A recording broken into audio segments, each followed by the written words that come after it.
or talk. So here is an infected patient, and in the sneeze you find droplets, and these droplets carry the virus. This virus has many spokes, and once it goes in the nose or the throat cells, it goes and gets attached to small receptors, and these spokes settle on them, and then they start replicating, and then they can eventually spread to the entire body, the most common infected organ being the lung.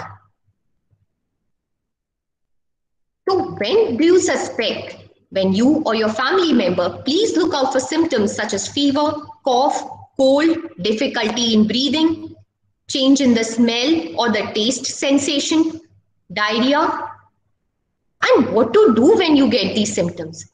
The first thing is, please accept it. The second is that don't panic. 80% of the cases are mild and 15% are moderate. So there are only 5% of the cases that may develop a severe disease, and please do not get frightened. What to do then? The next thing is to get a test done to see whether you are infected with the virus. What is the best test? The nose and throat swab for the reverse transcriptase polymerase chain reaction or RT-PCR is the best.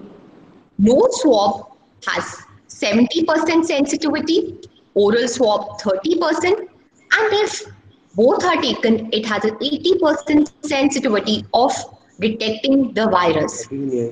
So when you are getting yourself tested, make sure that both these areas are sampled. So once a RT-PCR detects COVID, your doctor may order further tests depending on the clinical scenario, which includes a chest X-ray, certain blood tests, which includes the complete blood counts, D-dimer, ferritin, procalcitonin, liver function, and renal function test, interleukin 6 levels. And in certain severe cases, you may be needing a CT scan. So let's have a look at the flow chart. If a person develops symptoms, you get a RT-PCR, or best is to consult a doctor for an RT-PCR. If this RT-PCR is negative, you may likely be having a non-COVID flu. However, if there is a strong history of close contact with a COVID positive patient, you can get your RT-PCR repeated. If this test is positive, you go ahead with a clinical examination by a doctor, and this doctor may be ordering certain tests such as X-ray, blood test, and a HRCT. Based on the findings of the examination and these tests, you may be having an asymptomatic or mild disease. In such cases, we advise home quarantine. Along with that, vitamin C, D, zinc, lot of fluids, rest, and a positive attitude. The role of hydroxychloroquine and favipiravir is controversial, with certain societies recommending them and certain not. So best is not to become a doctor yourself, but consult a physician near you to decide what to take. However, this was mild cases. What to do if the infection is in a moderate or severe category? In such cases, a hospitalization may be needed along with oxygen, a non-invasive or invasive ventilation, and then we now have drugs that have known to reduce the mortality due to COVID infection, which includes remdesivir, dexamethasone, and low molecular weight heparin. What to do in home isolation? So this is a chart that is from one of my patients who is on home quarantine. So we simply can't leave you in the home. We need to monitor you. And how to do that? The temperature is recorded with a thermometer. We also gauge the breathing difficulty you are having. And the third is a pulse oximeter, which is a readily available tool that measures your oxygen saturation. And People in home quarantine can prepare charts 3 times a day, monitoring of the pulse, the temperature, and the saturation. And any abnormality in these three can detect a gradual deterioration, and we can get you quickly hospitalized at that point. What about the room in which you would be home quarantining? It should be self-sufficient. You need not come out of the room. Identify the room, and it should preferably be on a different floor than your family members. Keep the windows open as much as possible. List the items needed from morning till night. It should have a separate toilet. The laptop, mobile, toothbrush, shaving kit also should be separate. Communicate with your family, friends, and doctor via mobile. Food should be kept outside. Put a mask whoever is delivering the food. Then is the nasal wash, the gargling, which I would be coming to it in a short bit. Monitoring is vital with the help of a thermometer and a pulse oximeter, and keep in close touch with your physician. Gargles during the acute infection helps in subsiding the infection. So does the nasal wash. So we had done this research earlier this year when the infection just started off, and we found that doing nasopharyngeal wash regularly reduces the chances of having an infection. And if you have got the infection, it would help in reducing the symptoms, the severity, the chances of viral shedding, and the transmission to other household contacts. So there is no need for getting paranoid or frightened. You can defeat corona with the corona style. Stay positive. The tunnel is long, but I can see a light at the end of this tunnel. Thank you.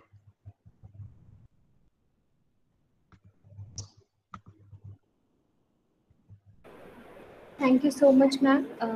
May I now request Dr. Ashu to please take over?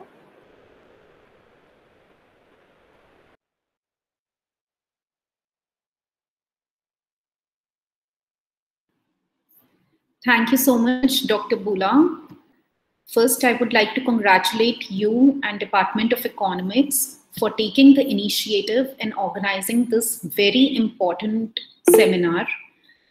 Now, Dr. Sheetu has very comprehensively and very effectively told us about coronavirus, what are its signs, symptoms, treatment, and what precautions we can take in order to decrease its severity. I will be covering in short about the prevention, the precautions which can be taken in general by the institutions of higher learning, and also certain myths and facts about this disease. So to tell you about myself in few words, I'm Dr. Ashu Agarwal, and I'm working as an assistant professor in Department of Ophthalmology in Vitrio Retina and ROP services in SMS Medical College, Jaipur.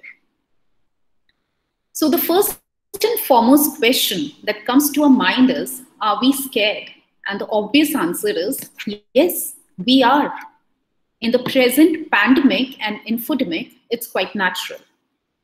Now, the question is, what steps should we take to reduce the fear? So, the step you have already taken by organizing this kind of teaching program or a seminar to diffuse the negative news and to bring in the actual what is happening in the coronavirus pandemic. So we have to know about the disease, we have to take the proper precautions, and we have to stay away from the false narratives and infodemic that is surrounding us. So our biggest contribution as an individual and as a part of society in defeating this pandemic is to follow these steps religiously. The next question is, are we prepared to open our institutes? Are we prepared to open our schools? The answer is we have to someday or other. So understanding what lies ahead and taking steps towards them might be helpful in successfully turning the wave around. So in my talk, I'll be covering the practices to be followed by educational institutions, the practices to be followed by students, faculty, staff, and a brief advice to parents how to deal with adolescents in this era, and facts and myths surrounding COVID-19. First, let's come to precautions to be taken by institutes of higher learning. The guiding principles for classes, activities, and events are that we have to keep in mind the stratification of risk for any activity. So lowest risk obviously is when we have only virtual options, when we use only these. But this cannot be done forever. We have to open our schools, we have to open our colleges, because it is a place where our personality is built up, where the learning happens, and where our future develops. So if we take proper precautions like social distancing, not sharing common places, following established guidelines by government on control of coronavirus disease, some risk will be involved, but such places can be opened safely. What we should forget is that we can go back to a pre-corona era very soon. This will not happen for some time. So starting our operations full size is not an option presently. So what are the key precautions that we have to take? It can be done at the institute level and at individual level. At institute level, various precautions should be taken, and institutes should ensure that these precautions are also taken at the individual level by motivating and reinforcing that behavior. So the first and foremost thing that the institutes will be adopting while opening will be maintaining healthy environment in the college, which can be done by cleaning and disinfection regularly and frequently, and also ensuring that there is an adequate ventilation in the spaces which are being used by staff, faculty, or students. Adequate supplies of things like soap, hand sanitizers, paper tissues, masks should be there. Also at the various places, foot pedal trash cans should be installed so that any kind of waste can be put into it safely. Signs and messages help in reinforcing and reminding us about the precautions that we should take. And so these should be put in a highly visible locations and in communicating with staff, faculty, and students on daily basis or on frequent basis. The modified layouts of lecture halls, of classrooms should be done so that less people are present in a place at a time, and this ensures an effective social distancing and also helps in preventing the spread of the disease amongst the college students and faculty. Also in the places such as offices where effective social distancing cannot be done, physical barriers and sneeze guards should be put whenever these are operational, and community spaces such as canteens, bathrooms should be frequently cleaned, and there should be a staggered entry of people. That is, at a time, only few people should be allowed. It should be disinfected, and again, a group or few people can be allowed for a small amount of time. Maintaining healthy operations of a college or institute is very important. For that, we have to protect those who are most vulnerable. All the vulnerable faculty, students who are at higher risk of severe illness from COVID-19 should be offered a modified job responsibility or a virtual working or learning option. Also, gatherings as much as possible should be done online. If it is important to gather for any important event, such as exams or any important thing which is crucial for the college, what can be done is that a limited amount of people can be called at a time, and Social distancing or a 6 feet distance, that is a 2 arms distance, should be maintained within people. Also, it is very important to remember that you should limit any non-essential visitors to the campus, like those who are from the different geographical areas. It is not recommended at all. Telework and virtual meetings should be encouraged. Now, this is a pandemic. Anyone can get afflicted by it at any time. So absenteeism amongst employees and students might be there. Everyone has to be prepared that adequate staff training is there to take up the task when a certain group of staff has gone on a leave, so that the college functions do not come to a standstill.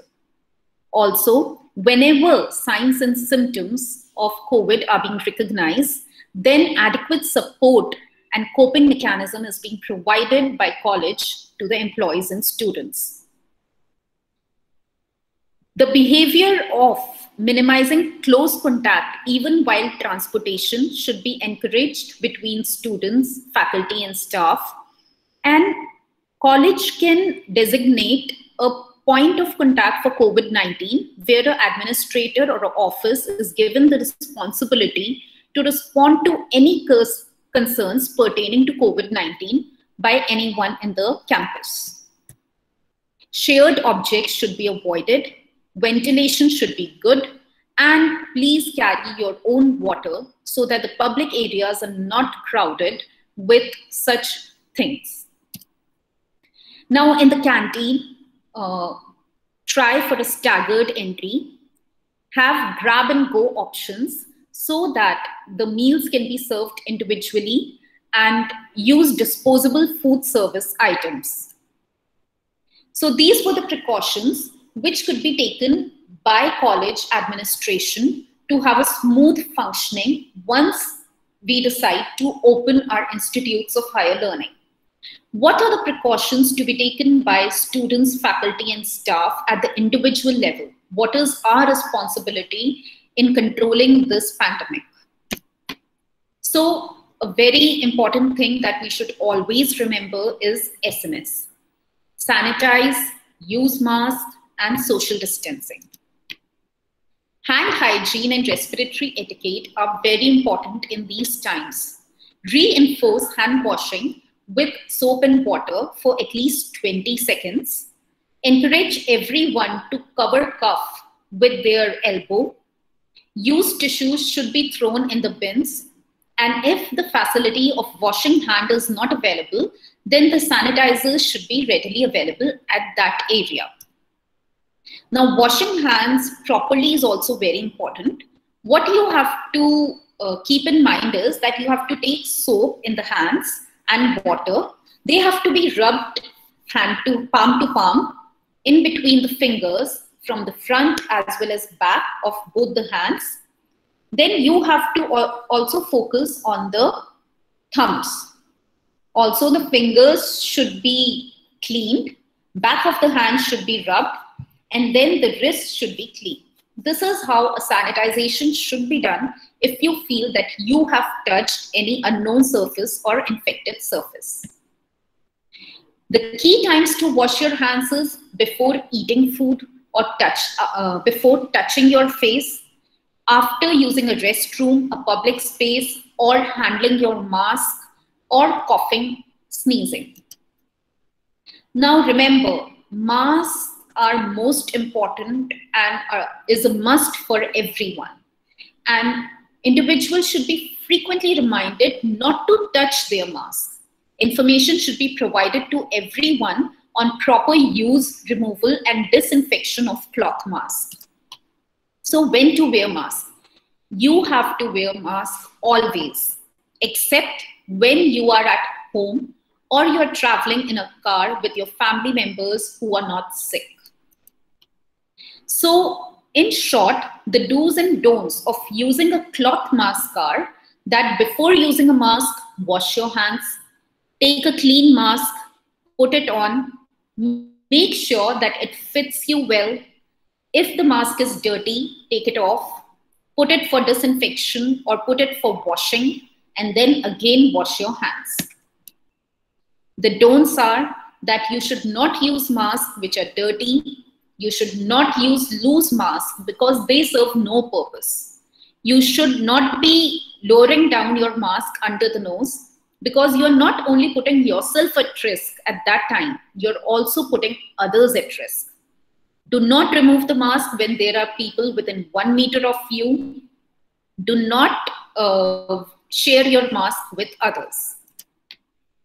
Now, social distancing has to be followed outside your home always, but inside your home also when you feel that somebody is sick. It is better to isolate yourself and quarantine yourself till you feel better in a separate area of the house.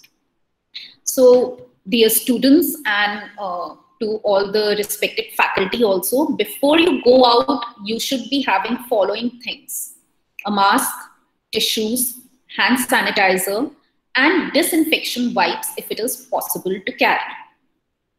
Also, you should be covering your phones with, you should be keeping it in a plastic pouch or in a cloth bag, or you should be covering it with a plastic sheet. So one very important point is that you have to monitor your own health daily. And if you feel any symptoms are there, as Dr. Sheetu told, consult a doctor. Don't be shy of it. Also, you have to tell at your school or to your colleagues that you are not feeling well, and you will be isolating for that time. Do not hesitate in this and be very communicative with your colleagues as well as students about such things. One very important step that we can take at our institutes is that we can use Arogya Setu app, because this app helps us to know which person had COVID in the past, which person is coming from the area where COVID is quite prevalent at present, and which person has gained immunity and has shown the immunity certificate somewhere, or who has traveled where. So all these things can help us in protecting ourselves better and our colleagues better. An advice to the parents: I know these are taxing times.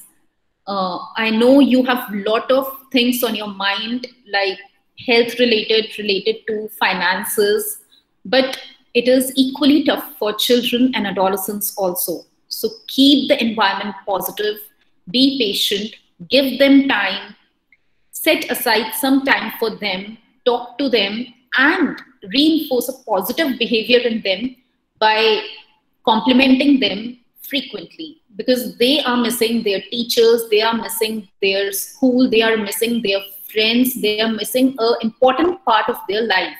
So you have to be patient with them. Now, quickly let's cover what are the facts and what are the common myths which are surrounding this disease. So first and foremost is, I get to hear this a lot of time from a lot of people, that can we wear a mask while exercising? Now, this is a very tricky question, because according to WHO, we should not be wearing masks while exercising, as they may reduce the ability to breathe comfortably. But we have to keep in mind that we should not go to places or public areas where crowds are expected and where safe exercise cannot be done. So refrain from these activities for some time, or choose an area which is safe for you. One more thing is, can shoes spread COVID-19 virus? Now, definitely we should be opening our shoes outside for the general hygiene and sanitization. But the studies show that there is no conclusive evidence on shoes infecting individuals. So the likelihood of this spread is quite low.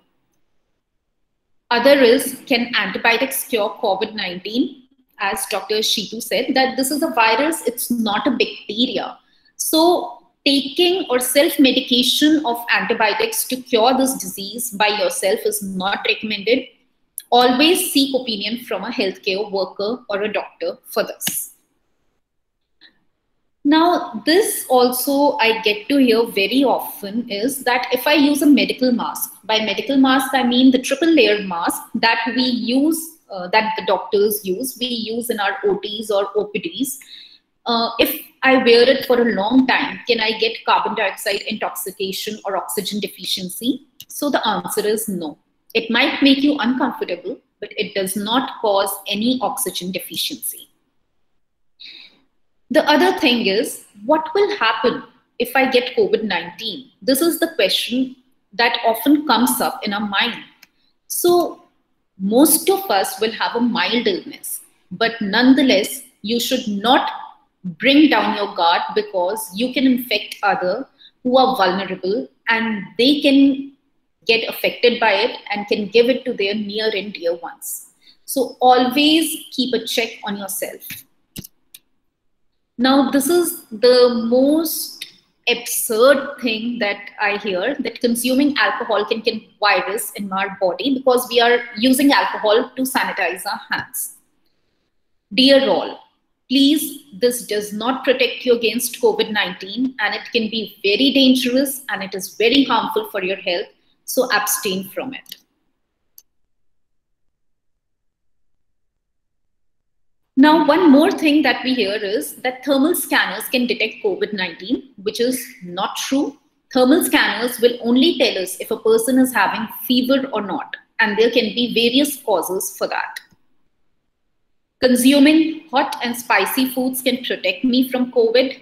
Well, it is not so. Adding too much pepper to your soup or other meals or your dal or sabzi does not prevent or cure COVID-19. What prevents is sanitization, use of mask, and social distancing. So use the balanced diet, stay well hydrated, exercise regularly, sleep well, and keep up your immunity. Now, one more thing that we hear is that keeping the temperatures optimal or a hot inside a room can protect me from COVID, which is not true. It can occur at any temperature. One more thing that we are using these days are ultraviolet radiation devices to disinfect our things.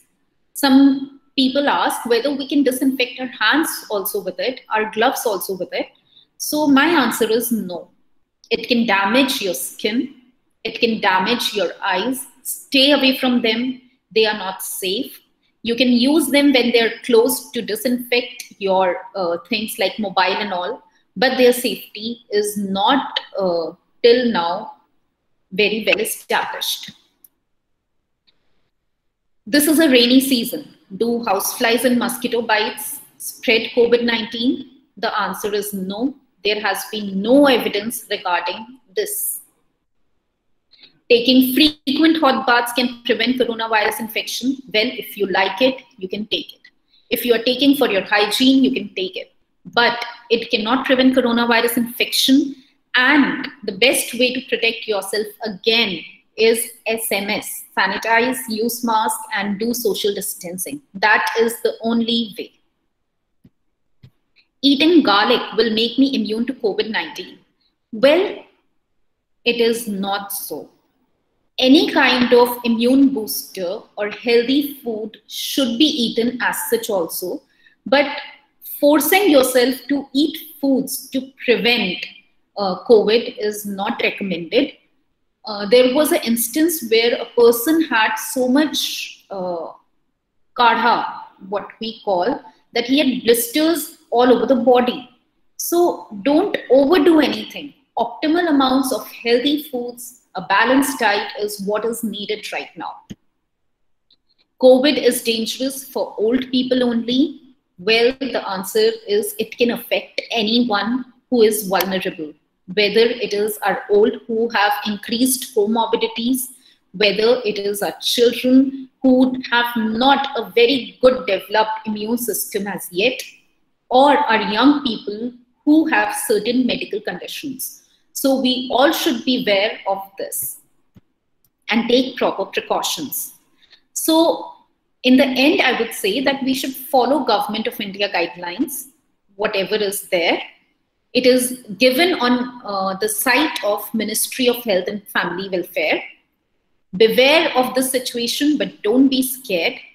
Avoid getting caught in the negative infodemic, which is percolating from everywhere into us, whether it is social media, WhatsApp, Facebook, Instagram, television, newspapers, disturbing news coming from around our people. Just don't get into this, because it will only increase your stress and anxiety, and it will not serve any other purpose. So 7 key points are: wash your hands, avoid touching your eyes, mouth, and nose, cough into the bend of your elbow, avoid crowded spaces as much as possible. If you are unwell, stay at home, consult a doctor, and do not get into the false infodemic that is spreading. So, dear all, tough times don't last, but tough people do. So with that, you have to take all the precautions. As an eye doctor, I would recommend you to follow eye hygiene also while you are doing your computer work, and take care of your eyes, because our eyes are getting most affected due to increased screen time and computer related activities in this era. Also, the mental health is very important, because the incidence of anxiety, stress is increasing in people, as these are the abnormal times, unnatural times. There is an uncertainty. So stay positive, stay optimistic. These are the tough times, but better times will come. Thank you. I want to thank respected chairperson, Father Rex Angelo, the convener for this program, Dr. Bula Chaudhary, for taking the initiative and organizing this wonderful seminar, Swachhata Action Plan Committee, and dear parents, students, and faculty. I wish you all that you stay safe, you stay healthy, and thank you so much for inviting us and patient listening.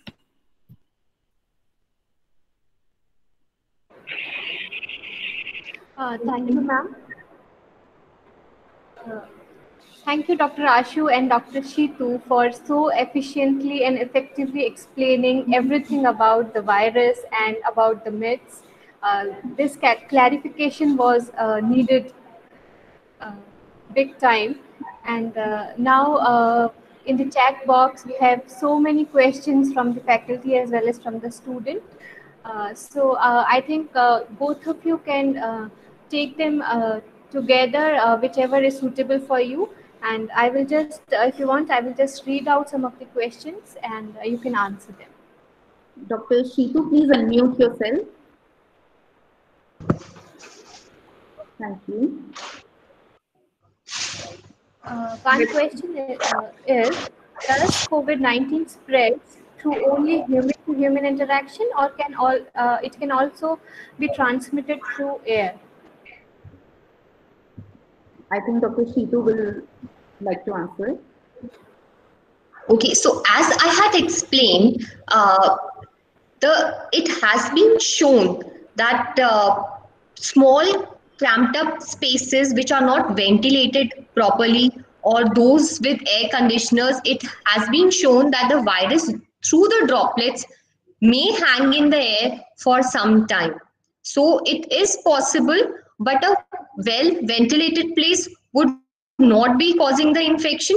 It is chiefly droplet infection that transmits through the droplet. It goes directly to the person or to the surfaces, and when the next person touches those infected surfaces, he or she can develop the infection.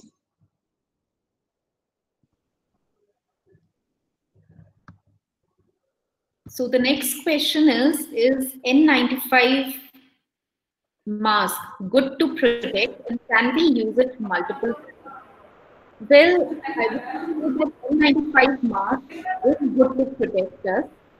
And about using it multiple times, it is said that if you're actively involved, if you're a health worker and actively involved in the COVID duties, then it is better not to reuse it. But if you are involved in the work in the non-COVID areas, then you can quarantine those masks in a paper bag for around 7 days and reuse it 2 to 3 times. Do you have to say anything else about this, Chitu? No, I think it's fair enough. We have been using the same mask. We keep it in a brown paper bag and we can use it again for 2 to 3 times. The next question is, why do you think the fear factor has gone down so much when the risk factor and number of infections is at all-time high? So I think everyone got scared of, staying inside, and they thought we may as well have COVID rather than, not meet our friends and go out and have a good time. I also feel that it is due to the fact that over the lockdown period, we have come to terms about the pros and cons and precautions and preventions that we have to take. We have understood this disease better. So the fear has come down. That is, I think, the main thing in this. I agree. Along with the N95 mask, people are also inquisitive about which mask is best to use and how frequently we can use those masks, and is it possible to wash N95 mask, or we should just quarantine the mask and reuse it? So this is the first time I'm actually hearing the washing the N95 mask. So I found it a little bit funny. So Ashu, you go ahead. You were dealing with the mask part, so you go ahead. No, we cannot wash N95 mask. It has to be discarded, definitely. And you can reuse it, as I said, 2 to 3 times if you are working in areas which are not non-COVID areas. One more thing we have to keep in mind is that there is nothing like most effective mask. It depends on where you are working, how you are using. Even the most effective mask will be not effective if you don't put it properly. If it has, you have used it too many times, it has. So main thing is that you have to take precautions along with using mask, which will protect us. I think I like to add one thing here. All the masks have certain pores. If you reuse them too many times, these pores get blocked with, dust particles or probably viral particles per se. So it is better you use them for a specific period of time that is advisable. For example, N95 is 6 to 9 hours, and then you can repeat it after keeping it in a bag after 5 days. And similarly, surgical masks also have a small definite period. And it is not good to again reuse it because the pores would be blocked and they would not be serving the purpose then. Very true. Very true.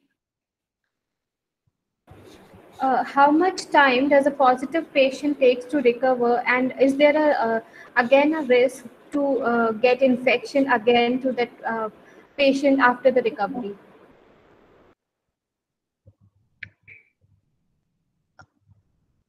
I'll take it up, Ashu, then. This one? Yes. So it's approximately, it depends on what category the patient is in. Asymptomatic, mild, or moderate, or severe. We have seen that it roughly takes around 15 days for the patient to have the test negative. And it may take longer if, depending on the body that gets involved. If it's more lungs are involved, it takes a longer period of time. Regarding the second infection, we are now seeing cases who have got the infection for the second time. But what we have noted is the second infection is milder. Also, we have noted the second infection was more common in those patients who were, asymptomatic in the first part. For example, they were asymptomatic, so they did not develop antibodies, and antibodies are necessary for preventing the second infection. So initially, a lot of, our hospital staff were getting, tested after doing the COVID duty. So many of them tested positive in April. And many of those doctors have turned out positive now again in August. However, the first infection was asymptomatic and the second, they are having mild infection. Ashu, you'd like to add something? No, that sums up all in this. Is there any need to change the clothes when we move inside the house from work or market? Yes, I think that is necessary because this is, as Shitu told, that for some time in droplets also, this might be in the environment. If we are going to any crowded area like a sabzi mandi, or we are going to any grocery shop where too many people were there, there is always a risk that this has been affected by that. So it is always better to change your clothes and keep them for washing and use them only after they are washed properly and ironed. So we have a question from economics student. What is the average medical expenditure spent by a coronavirus patient if we do not have health insurance? So I think it depends on, you are going to a government hospital where everything is free, or you're going to a private hospital. And again, it depends on the severity of the disease. Asymptomatic, you can home quarantine, as I had told, or a mild infection, you don't need to spend a lot of money. Moderate to severe, again, it depends if the patient is on ventilator or is on only oxygen or just not on oxygen, and in the type of hospital. So I think it's very difficult to tell what is the average expenditure. Depends on the hospital and the severity of the disease.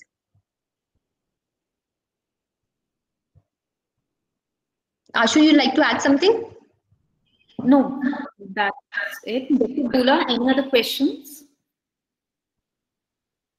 I like this question. How much time will the world take to permanently kill the virus? So I think going to have to live with coronavirus. It is not going anywhere. We are only waiting for two things. One is the herd immunity. Herd immunity is that when it starts living in all our nasopharynx, at that time we would have an immunity. It would be just like an influenza. And the second thing we are waiting is the vaccine. So any of this we achieve earlier, we will be able to control it, not kill or cure it. Very true. Definitely, it's not going anywhere. There is a question that what should we do if a family member becomes corona positive? So I think Dr. Shitu had addressed it in her talk. But Shitu, would you like to say something about it?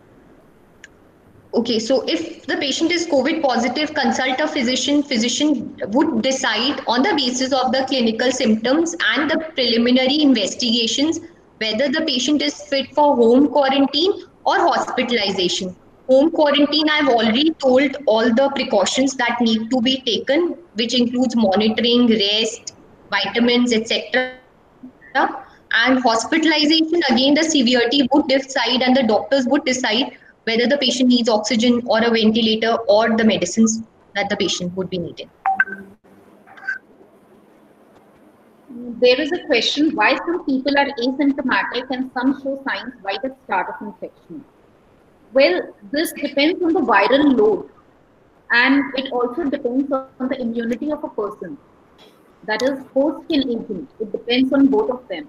If we have less viral load, we have been exposed to the virus, which very low dose has entered us, and our immunity is strong enough to handle it, then we are asymptomatic.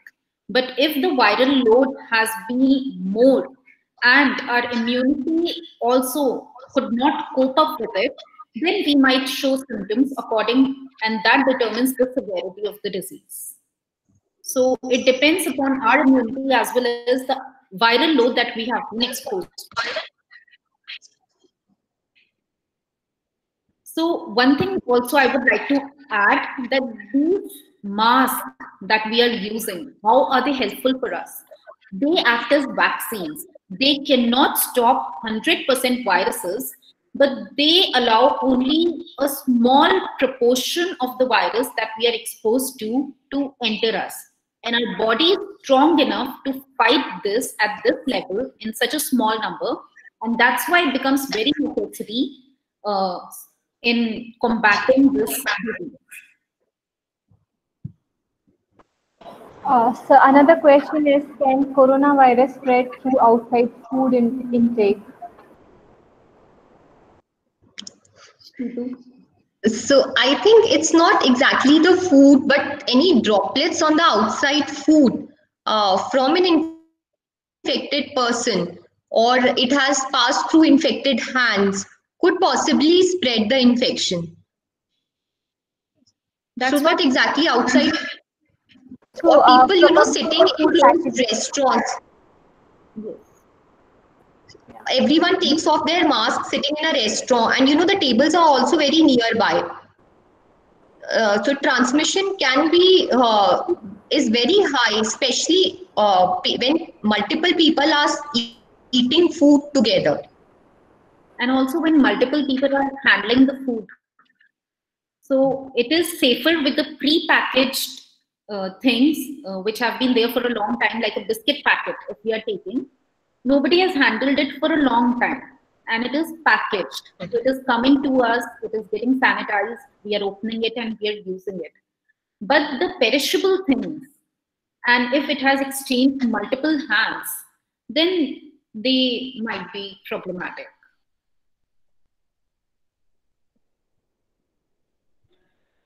I think, Ashu, there's a question for you. How to keep eyes healthy if we are using mobile and laptop for 10 hours daily?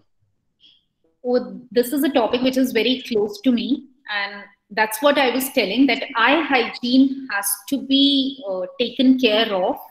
You have to sit in a well ventilated area. The laptop and mobile use is to be done only for a limited amount of time. After every 40 minutes, give your eyes rest of at least 5 minutes. Look, don't do any near work. Look far away so that your eyes are relaxed. Also, using too much of gadgets can cause dryness in the eyes. So you should be blinking often. Keep it in mind that you have to blink often.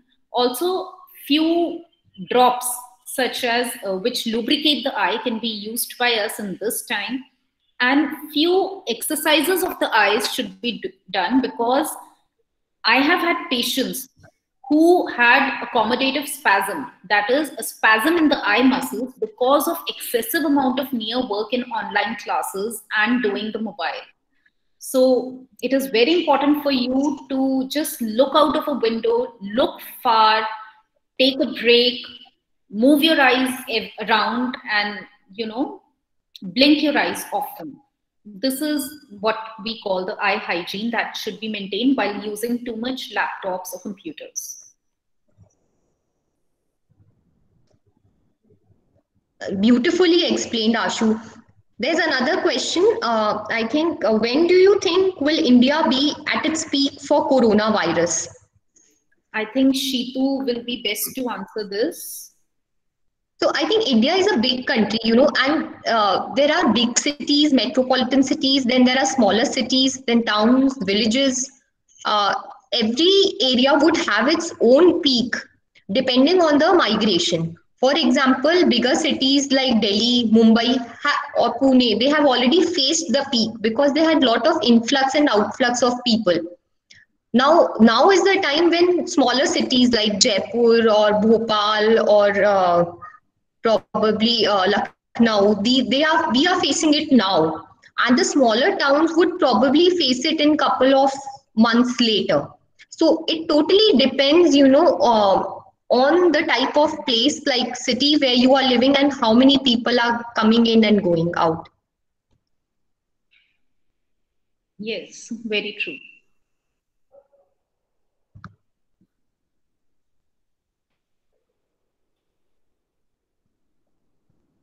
Are we done with the questions, Dr. Bula, or anything left?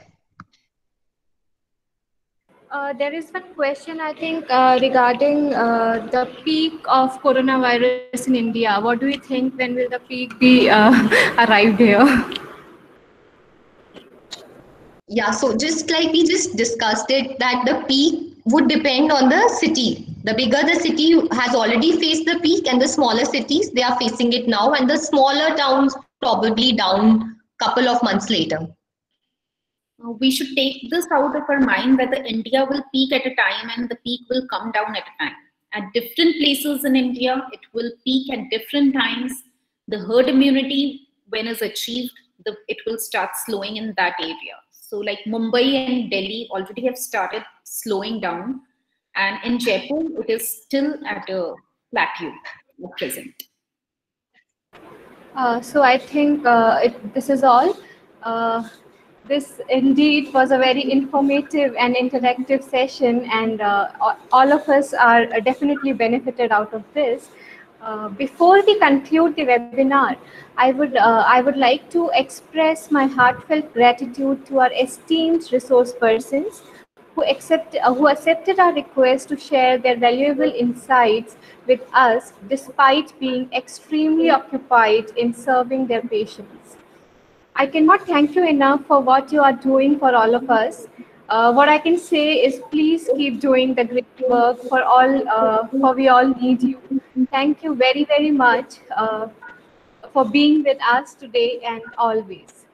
I'm extremely thankful to Father Varkey and our principal, Reverend Father Rex, for giving me this opportunity to help spreading awareness about COVID amongst the faculty and the students. Thank you, Father. I extend my gratitude to Father Raymond and Father Sherry for their constant support in all the endeavors we pursue. I'm deeply thankful to all the faculty of the Department of Economics who have been helping me throughout to organize this event. Without your help, it would have not been possible. My heartfelt thanks to the Media Committee, Photography Club, and the entire staff of St. Xavier's College for all the minute to greatest help they have extended in smooth conduction of this webinar. Last but not the least, I'm thankful to all the participants. Without you, this event wouldn't have been a success. Thank you, one and all. Thank you. Thank you.